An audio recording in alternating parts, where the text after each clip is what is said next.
أعوذ بالله من الشيطان الرجيم. بسم الله الرحمن الرحيم. والصلاة والسلام على أشرف الأنبياء وسيد المرسلين سيدنا ونبينا وحبيب قلوبنا أبي القاسم المصطفى محمد. اللهم صل على سيدنا محمد وآل محمد وعلى أهل بيته الطيبين الطاهرين المعصومين المنتجبين الغر الميامين. السلام عليكم ورحمة الله وبركاته.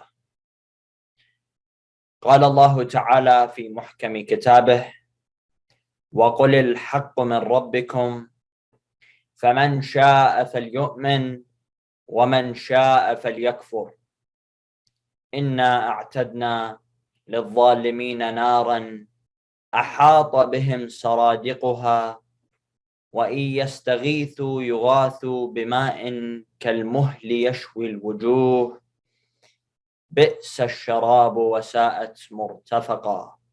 صدق الله العلي العظيم. آمنا بالله. صلوا على محمد وآل محمد. اللهم صل على محمد وآل محمد. First of all, I would like to extend my salutations and my salams to every single one of you. Assalamu alaikum wa rahmatullahi wa barakatuh.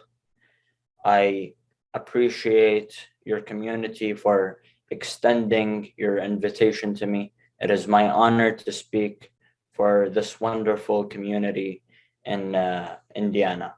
May Allah bless you all. May Allah protect you all. And inshallah, you keep us in your prayers. Okay. In January of 2018, an article by the Pew Research was published. This article was stating that religions, all religions, Islam, Christianity, Judaism, and those major three religions, in addition to Buddhism and Hinduism, those religions are losing a large percentage of their people and their adherents. According to this study, it stated that Islam had lost by 2018, it stated that Islam had lost 28% of its own adherents. Half of those 28% who left Islam, half of them were no longer affiliated nor associated with any religion. So basically, they left Islam and they were considered atheists. Khalas, no religion, no worshipping of anyone. This research did mention that Islam is the fastest growing nation. Yes, a lot of people leave Islam, a lot of people convert from Islam to other religions or just become atheists.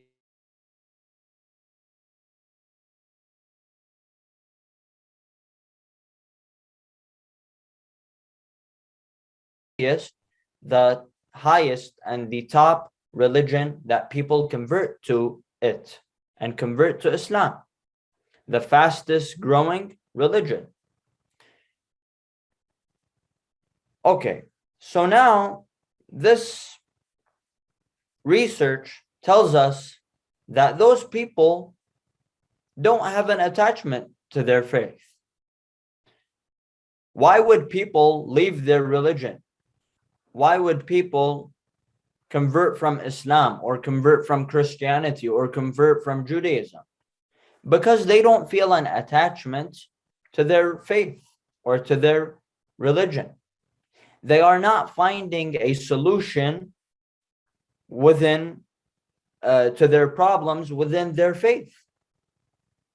If a Muslim is not attached to Islam, to the Quran, to the Prophet, to salat, to siyam, to hajj, of course they will leave Islam. If there is no attachment, they will leave.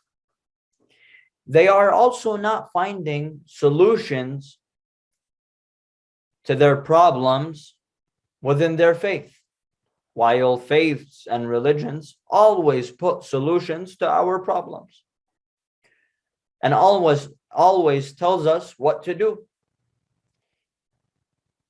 In many situations, after reading and reflecting upon this research study, we come to this important question. And this question is that why is Islam the religion of 1.8 billion adherents? The nation of 1.8 billion. We have 1.8 billions on the planet. Why is Islam losing many of its followers? We come to a summarized explanation to introduce their excuses or their reasons on why they are leaving Islam. صلوا على محمد وآل محمد. اللهم صل على محمد وآل محمد. First of all, those people may use political or cultural excuses. You know that many people that believe in Islam, they say Islam is related to a specific culture. Islam is related to a specific government. They say Islam, a specific government in the Middle East, whatever they do, they say this is in the name of Islam. This is in the name of Allah, the Quran, the Prophet. So they justify whatever they do in the name of Allah, in the name of Islam, in the name of the Prophet. And many people fall into the trap and believe that this is Islam. And we have to come, and this is our obligation. We shouldn't just let it go. No, we have to come and tell every single individual who says this claim, we have to come and tell them, no, this is not Islam. Islam is not ISIS. Islam is not related to a specific movement, a specific party.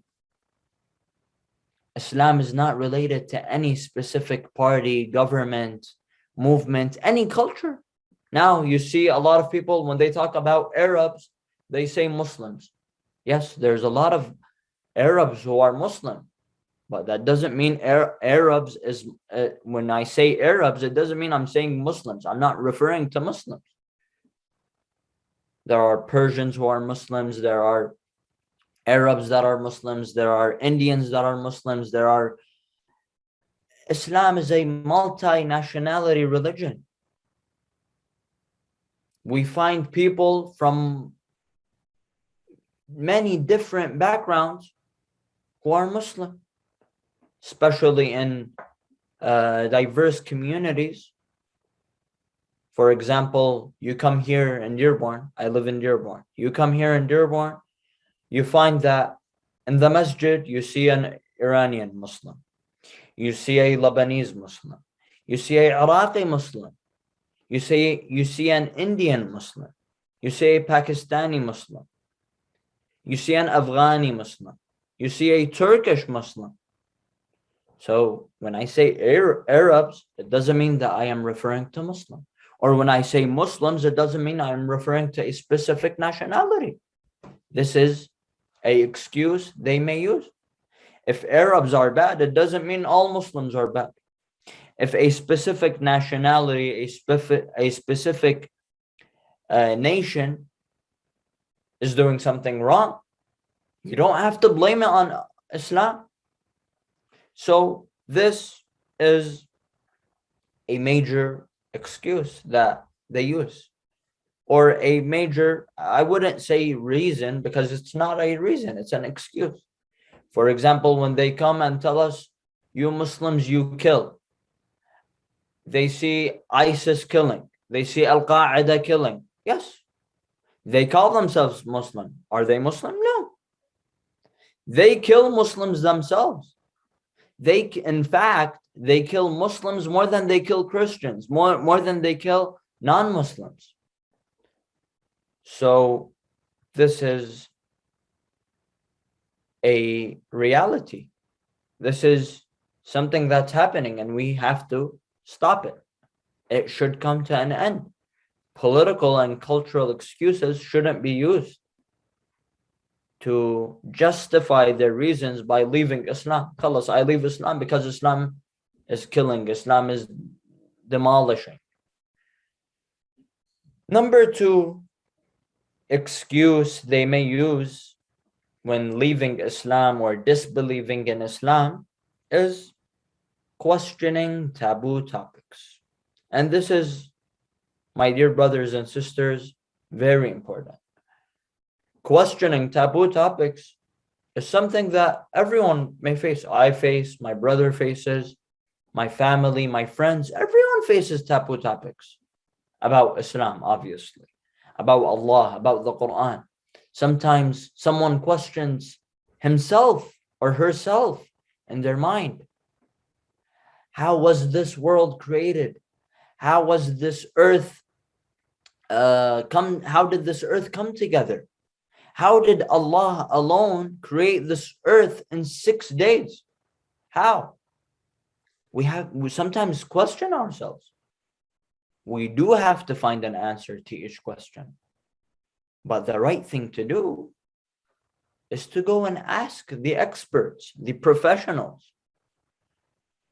Questioning taboo topics is something normal, but answering them but not answering them or answering them wrongfully is the wrong thing, is the bad thing. I go to the masjid, I see someone having a question. It may be a silly question, or it may be a normal question a non-Muslim would ask. You see a Muslim asking that question. That's fine. That's totally fine, totally normal. Everyone is a beginner. Assume that he is a convert who just converted recently. Anyone, right now, you pursue a career. You want to study law school, for example. You're going to have beginner questions. You have to go to the professionals. You don't go sit with random people and ask them, because everyone has a view, especially in law. Everyone has a view in politics. Everyone has a view in everything. And when it comes to Islam, everyone has a view. Our duty is to go to professionals, to experts, to the Sayyid, to the Shaykh, to the Maulana in our community. If the Sayyid, the Shaykh, or whoever we know doesn't have an answer, we tell them to refer us to someone to know. It's okay to not know the answer to the question. Refer to someone who knows. I know someone who once was asked by a question. He told him, how does Allah exist? And he's old and he believes in Allah and he prays. And he told him, Inta, you've been years praying in the masjid, and now you ask, how does Allah exist? He started screaming at the person. He started yelling. He got mad. He made the person leave the masjid. So such thing is very wrong. We shouldn't get mad. It's normal to have taboo topics. It's normal to have taboo questions. What's not normal is to kick them out or tell them, be quiet. Do not ask such questions. Each and every single question of theirs, should be answered properly. Answered properly. If you don't know, refer them to the professionals. Imam al-Sadiq alayhi salam, sallu alayhi ba'a'la aswatikum. Allahumma salli ala Muhammadin wa ali Muhammad. Imam al-Sadiq alayhi salam was faced by multiple atheists and multiple kuffar.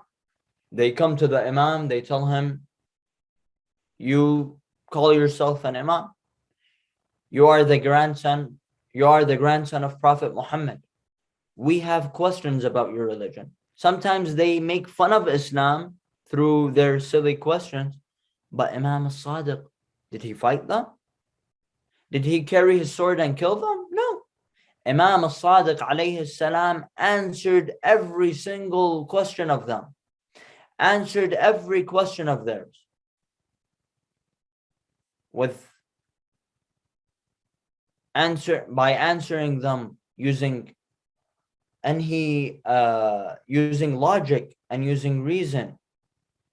Imam al-Sadiq used to give them persuasive answers. No fighting, no getting mad, no. Answer every single question. This is our duty. We're not supposed to kill people, force them into Islam. No. We tell them this is reality. We show them the tariq. We show them the sirat al-mustaqim. We show them the path to Allah. If we don't know how, it is the duty of the professionals.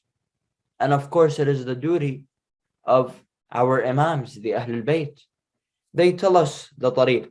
They do hidayah. They guide us to the path, as-sirat al-mustaqim. And then we decide whether we want to be on the tariq to heaven, and that is tariq al-shakur, and the tariq, the way to hellfire, and that is tariq al-kafur. Anashkur am nakfur. We're not ISIS, we are not Al-Qaeda to come and force. No, you have to say Ashhadu an la ilaha illallah. You have to say Ashhadu anna Muhammadan Rasulullah. No. We show the way. We try to convince. We use persuasive methods. If it worked, it worked. If it not, khalas. We step back. We're not obligated to come and force every single person to join Islam. No. Imam al-Sadiq used same methods. He used to persuade. He used to convince.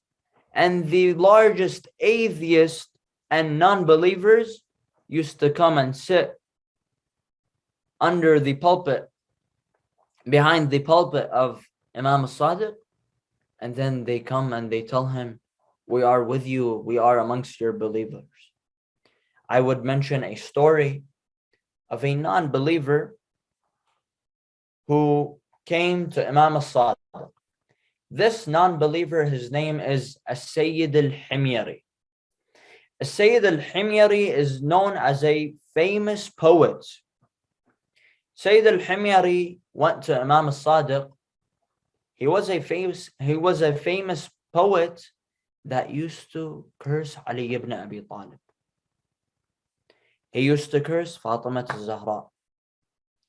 He used to curse Imam al-Hussein. He went and sat with Imam al-Sadiq alayhi salam and told him, what religion do you have to follow Ali ibn Abi Talib? What justification do you have to follow Ali ibn Abi Talib? So Imam al-Sadiq sat in a debate with him, with his Shia, with the believers and the companions of the Imam. Imam al-Sadiq spent hours and hours and hours with him, debating. This man left and he told him, Wallah, I am on the path of Rasulullah and the path of Ali ibn Abi Talib and the path of you, O Ja'far ibn Muhammad al-Sadiq. Allahumma salli ala Muhammadin wa ali Muhammad. Imam al-Sadiq alayhi salam didn't fight. He cursed his grandfather. Did he fight him? No. We have to use persuasive methods. We have to learn from our Imams. Imam al-Hussein alayhi salam, he used persuasive methods with multiple people. Yes, on the battle of Karbala as well. Zuhair ibn al-Qayn, he was against Imam al-Hussein. He didn't want to fight Imam al-Hussein, but he told Imam al-Hussein, khalas, I don't want to join you. Imam Hussein told him, you are a famous person, you're known for fighting, you're a good fighter, you're brave. Come join us. Don't let your akhirah be ruined because of this thing. And be an enemy to the Prophet, because if you listen, if you hear me saying, calling for help and shouting for help, it is your obligation to come and join me and fight with me. Imam al-Hussein didn't fight, didn't do anything. He convinced him within few minutes, not hours, within a few minutes. Zuhair ibn al-Qayyim flipped 180 degrees. From bad side, he started becoming from Qurra. He changed and he went to the side of Imam al-Hussein alayhi salam, reciting Quran, doing salah, fasting, and then fighting alongside Imam al-Hussein. And he told Imam al-Hussein, my wife will join your wife, and my wife will join your ladies after I am killed. So our Imams used logic and reason in teaching people about Islam. We have to use the same thing. Use logic. Don't get emotional. When someone asks you a weird question, you think it's weird, but it's not weird. A kid sometimes asks a question. A kid is sincere. He tells you, how does Allah exist? They're thinking. A kid is a kid. They think how Allah exists. Try to explain. You don't know? Refer to someone who knows. Watch a video. Right now, we're not 1,000 years back. No. Right now, life is easy. Go on YouTube, find a lecture, an Islamic lecture, explaining how Allah exists, or whatever type of questions they have. And right now, we come to the third major thing we have. And the third important thing is that focusing on emotions instead of logic. And this will open the door to a lot of topics. Focusing on emotions instead of logic. Allah subhanahu wa ta'ala says in the Quran al-Kareem, كَذَلِكَ يُبَيِّنُ اللَّهُ لَكُمُ الْآيَاتِ لَعَلَّكُمْ تَعْقِلُونَ. You will find this verse in Surah An-Nur, chapter 24, verse 61. Allah subhanahu wa ta'ala also mentions, أَفَلَا يَنْظُرُونَ إِلَى الْإِبِلِ كَيْفَ خُلِقَتْ. Chapter 88, verse 17 in Surah Al-Ghashiyah. What do we understand from this two specific verses? Of course, there's a lot of verses who have the same content. Allah subhanahu wa ta'ala 14 times has mentioned in the Quran the word أَفَلَا تَعْقِلُونَ. Don't you think? Don't you use your mind? In the Quran, Allah subhanahu wa ta'ala 14 times says أَفَلَا تَعْقِلُونَ, and this is other than أَفَلَا يَعْقِلُونَ. Ta'qilun is mentioned 14 times. In addition to the verses that mention أَفَلَا يَتَدَبَّرُونَ, أَفَلَا يَنْظُرُونَ, أَفَلَا يَتَفَكَّرُونَ. Don't they think? Don't they see what's happening? Don't they يَتَدَبَّرُونَ? Don't they meditate? Don't they reflect upon what's happening in this world? Ayatullah. أَفَلَا يَنْظُرُونَ إِلَى الْإِبِلِ كَيْفَ خُلِقَتْ. Allah subhanahu wa ta'ala in this verse is giving us an example. Ibil, camel. Allah is saying, don't they look to the people? Don't they look how the camel were created? This is a miracle of Allah. Can we create a camel? Can we bring scientific scholars and experts in anything? Can they create a camel? Can they create a bug? Can they create a mosquito? No.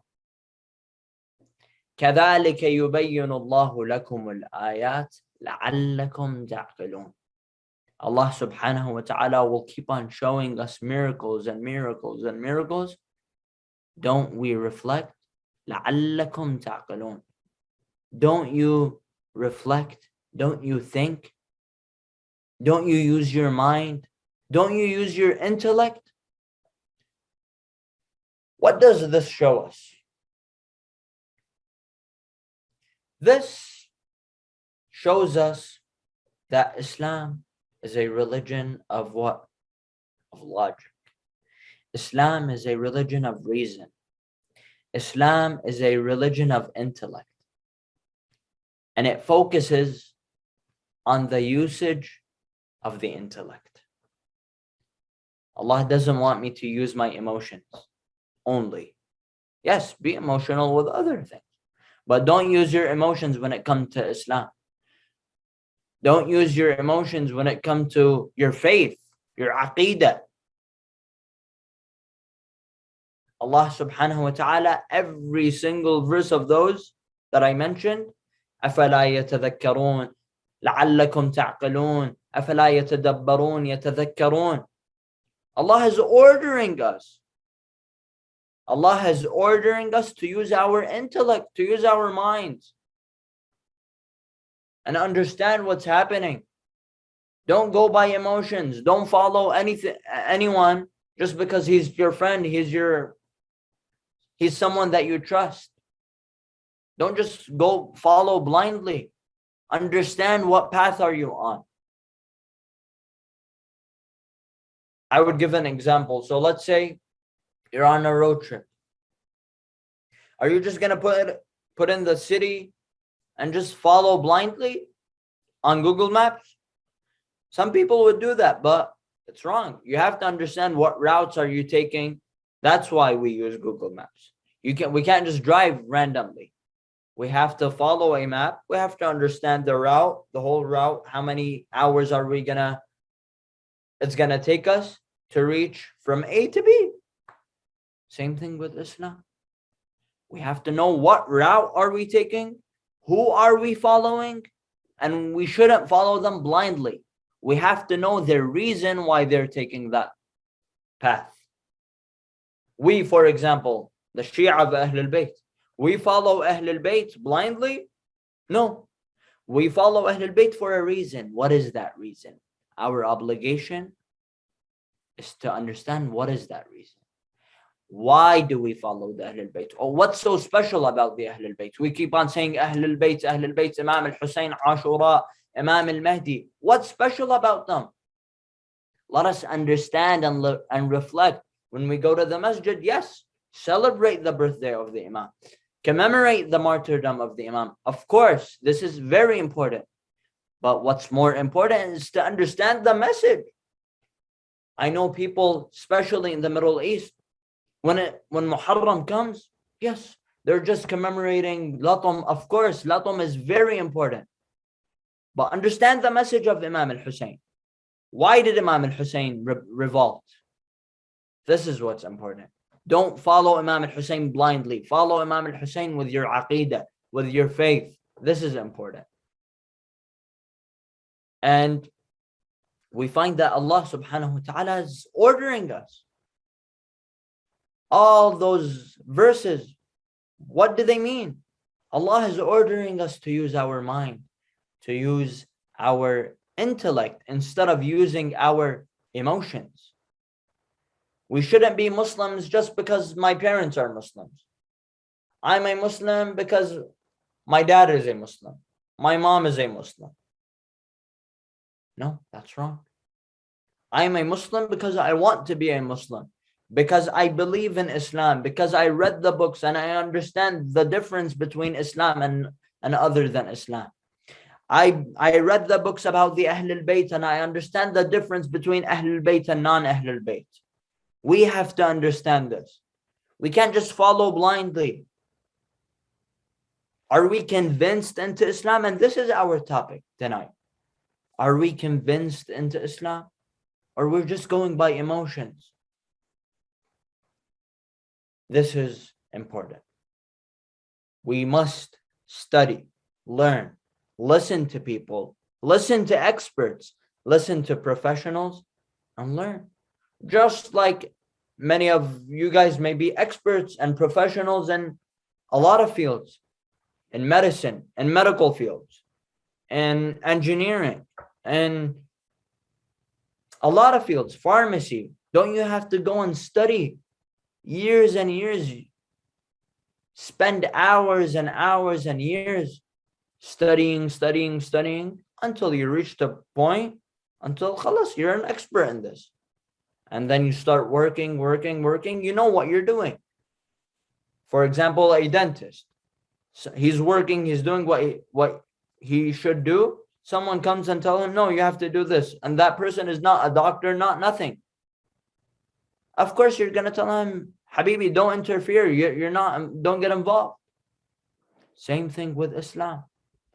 We have to seek professionals. We have to seek an answer to our questions, whether it's taboo or not. We shouldn't just ask random people. Go do a research, just like you do research for your school, just like you do research for your career, your work, whatever. Do a research for Islam. Is that hard? No. Al-an, everything is on the internet. Everything is on social media. Nothing's difficult. Trust me, brothers and sisters. Nothing is impossible. You will find an answer to many, if not all your questions. 99% of your questions you will find on the internet. If it's not on the internet, contact a person until you reach ilmul yaqeen, the knowledge of certainty. And that is when you feel that, yes, now I am certain that I believe in Allah, and I am certainly convinced in that. I am certainly convinced in Allah, the Prophet, the Imamah, and God's justice, and then the Day of Judgment. Usul al-Din, our 5 pillars, major pillars, we have to know. We have to believe in, not just know. Yes, some people know them. I know that I have to believe in Allah. I have to believe in God's justice. God's justice. I have to believe in the prophets. I have to believe in the Imams and the Day of Judgment. Yes, knowing them is good, but it's not as good as believing in them. Go do a research. Believe them out of certainty, not because my dad believes in it, I will believe in it. No, believe in it because believe in it by understanding it.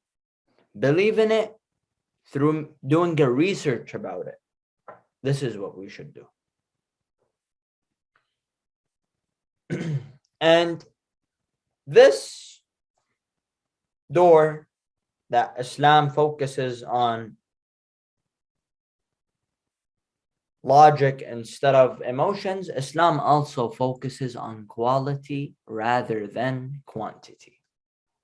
Quality instead of quantity. Just being a random Muslim isn't something special. Being a real Muslim, being a Muslim of faith, a Muslim that has ilmul yaqeen, a Muslim that believes in Allah, the Prophet, his messengers, and the Imams and the Ahlul Bayt. This Muslim, this one is a special Muslim, a qualified Muslim, a Muslim of quality.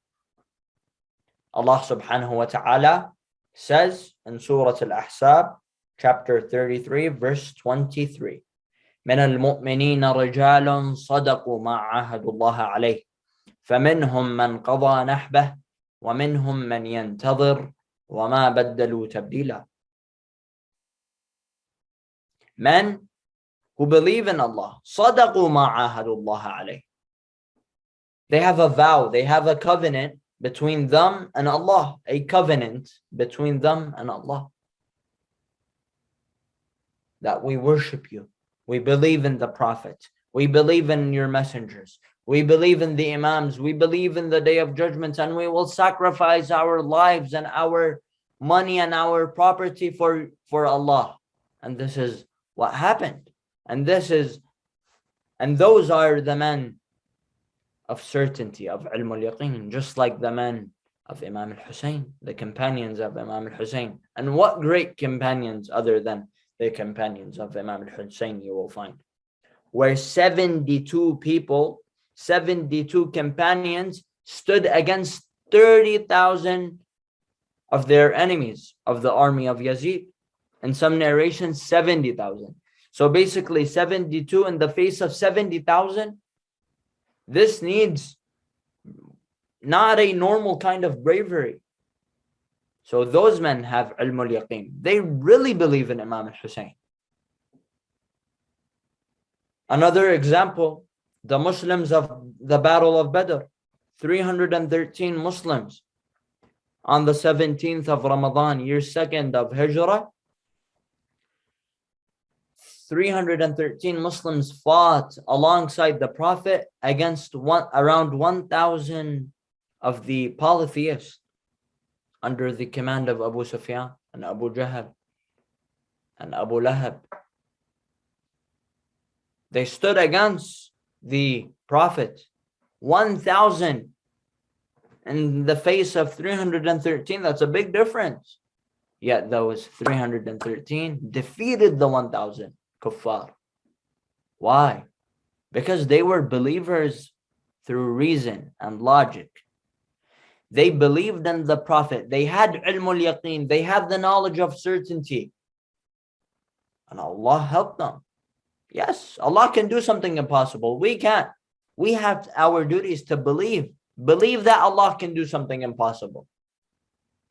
On the other hand, the Muslims in the battle of Uhud on the 7th of Shawwal. So basically around a year after the battle of Badr. Battle of Uhud happened a year after Badr. Year 3 lil Hijrah. 3 of the migration of the Prophet. When around 1,000 Muslims faced 3,000 of the kuffar, of the enemies of the Prophet. They fought alongside the Prophet. However, they were defeated. The Muslims were defeated. Why? Because they didn't have certainty. Let me tell you why. Prophet Muhammad, before the battlefield, told them, you told a certain group in the battle, in his army, to go and wait on the battle of Uhud. Those of you who went to Hajj, may Allah grant us Hajj and Ziyarah of the Holy Prophet. When we go to Mecca, when we go to Medina, we visit Jabal Uhud, the Mount Uhud. By that mountain, the battle occurred. On that mountain, Prophet Muhammad told a certain group to stay there. Why? He told them, don't ask me why. Just stay there and you will see, because we will need you to come and defeat a group that will attack us from behind. So we will need you. Just wait until they come. When you see the enemies attacking us, you have to approach and help us. Back up, basically. The battle was ending. Muslims were defeating the enemies. The group on the mountain, they said, Khalas, the battle ended. Don't worry about it. The battle ended. Let us go take the ghanaim, whatever that's left in the battlefield from the enemies, their money, whatever, their horses, let us take it. Their clothes, let us take it. Their mind is just thinking about money, thinking about whatever is left in the battlefield. They forgot about the Prophet. They didn't believe the Prophet. He told them, wait, someone will come and attack us. And in fact, Khalid ibn al-Walid, as soon as they came down to go and grab the money, Khalid ibn al-Walid came down with the army of the kuffar. They attacked them, and that's how Muslims were killed. And in that battle, the uncle of the Prophet was killed. So we have to have the knowledge of certainty. We have to have the knowledge of ilm al-yaqeen in Allah, the Prophet, the Ahlul Bayt. One story, and I will conclude with the story. Imam al-Sadiq alayhi salam is sitting in his house in Medina, or he was probably in Kufa. A believer in Imam al-Sadiq, a Shi'i, comes to Imam al-Sadiq and he tells him, "Oh Imam, you have a lot of followers. You have around 100,000 followers in Khurasan, in Mashhad. Why don't you come and just revolt against the Abbasid Empire? Revolt against them and khalas, we will get rid of them. We are your followers. We will sacrifice our lives for you, oh Imam." Imam al-Sadiq tells this person, "Can you go and sit in that oven?" They were sitting next to an oven. "Can you go and sit in that oven while it's on?" He looks at the Imam and he tells him, "Oh Imam, you want to kill me? Oh Imam, you want me dead?" He told him, "No. I just asked you a question. Can you go and sit?" He said, "No." He told him, "Khalas, don't worry." Someone comes by, walking. Imam al-Sadiq calls him. He tells him, "Stop. Can you go and sit in that oven?" He says, "Of course, oh Imam. You are my commander and I will listen to you. You know what's better for me." He goes while the oven is on, the fire is lit. He goes and puts his feet inside and enters and sits in the oven. The person is shocked. He looks at the Imam. He tells him, "What are you doing?" Imam Sadiq ignores his question. And he tells him, "Okay, tell me about Khurasan. How's everyone in Khurasan?" And Imam is starting a new conversation. The person tells him, "Oh Imam al-Sadiq, this person's gonna die. Let him leave." He told him, "Okay." He told the person, "Leave. Yalla, get out. Thank you." He left the oven. He came out. They say that the person, before he enters the oven, he has done wudu. And his hands and his face was still wet. It had water on it because of wudu. They say that when the person left the oven, the water was still on his face and his hands. Yes, it's a miracle. Imams can do that. Prophets can do that. We have to believe in them. They showed us multiple times. They showed their Shi'as, they showed their enemies multiple times that they can do the impossible. They have the knowledge. We have to have the belief in them. So Imam Sadiq looks at them and he tells him, "Do you have 3 in those 100,000? If you bring me 3 who listen to me just like this person listened to me, I will revolt and I will make a revolution against the Abbasid Empire." He told Imam, "You don't even have 1. You don't even have 1 who can do that." And I will conclude with this. May Allah put us amongst the servants of our Imam, the Imam of our time, Imam Sahib al-Zaman. May Allah accept our a'mal. May Allah put us amongst the visitors of Imam al-Hussein في عامنا هذا وفي كل عام. May Allah grant us Hajj this year. وآخر دعوانا أن الحمد لله رب العالمين والصلاة والسلام على أشرف الأنبياء والمرسلين والفاتحة مسبوقة بالصلاة على محمد وآل محمد. اللهم صل على محمد وآل محمد.